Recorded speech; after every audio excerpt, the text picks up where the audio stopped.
மீனாட்சி கதவி ஓடியா, இங்க ஓடியா, அதிர்ஷ்டம் அப்படியே பொத்துக்கிட்டு கொட்டுத போக, ஓடியா ஓடியா. வந்துட்டியா? விஷயம் உனக்கு தெரியுமா? தெரியாதே. விஷயம் உனக்கு தெரியாதா? தெரியாதா? தெரியாது. நெசமாவே தெரியாதா? நிஜமா தெரியாது. தெரியாதா? நம்ம துளசி அம்மா வேலைக்கு போய் படிச்சு பார்த்தேன். அங்க வந்து இந்த சரவணங்கிற ஒருத்த கப்பைய மாட்டிக்கிட்டாங்க அப்படின்னு துளசி அம்மா எழுதியிருக்காங்க. போய் கூட பார்த்தா அப்படி சொல்லையா? அவங்க ஒரு டிவி கொடுத்தாங்களாம்.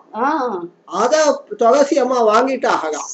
கோபாலி போனா போறது கொஞ்சம் வேலை கூடத்தான் இருந்தாலும் தமிழ்நாட்டு போய் வாங்கிப்போம் அப்படின்னு நினைச்சு கொடுத்துட்டாங்களா. இவங்க வாங்கி வச்சுட்டாங்களா. ஆனா என்ன ஆச்சுன்னு கேளு, அதுலதானே விஷயம் இருக்குது.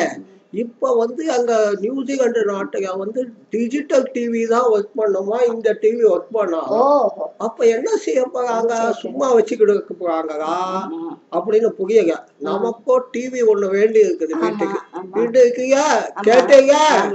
அப்ப நான் என்ன சொல்ல போறேன், இந்த துளசி அம்மா செப்டம்பர் மாசம் வாக்குல கோபாலுக்கு சத்தியத்தை பூர்த்தி மெட்ராஸுக்கு வருவேன்னு முன்னாடி எதுகையோ போட்டிருக்காங்க.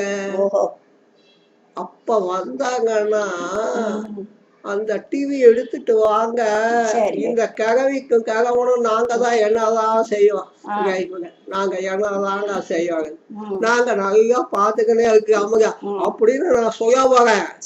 சொல்லலாமா?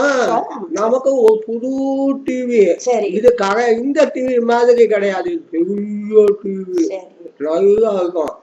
ஏன்னா அதுக்கு வந்து நம்ம ஜி டிவி விஜய் டிவி எல்லாம் பாத்தீங்கன்னா அப்படியே நிறையா தெரியும். அது சரி.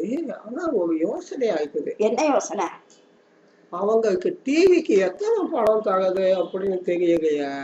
பணமெல்லாம் கொடுத்தா வாங்கிக்க மாட்டா. அந்த பையன் பேரிச்சம்பழம் வாங்கி வந்திருக்கான்ல துபாயில இருந்து. ஆமா, 2 கிலோ பேரிச்சம்பழம் வாங்கி வச்சு அதை கொடுத்துடலாம் போதும். சும்மா வாங்கிட்டாம அதை கொடுத்துட்டு வாங்கிட்டு ஒத்துப்பாக. அவங்க ஒரு கிஃப்ட் கொடுத்தாங்க, அதுக்கு நம்ம ஒரு கிஃப்ட். அவங்க டிவி கொடுத்தா நம்ம பேரிச்சம்பழம் அவ்வளவுதானா? சரி கொடுத்துட்டு போவோம். டிவிய வாங்க. டிவிக்கு என்ன செய்வோம்?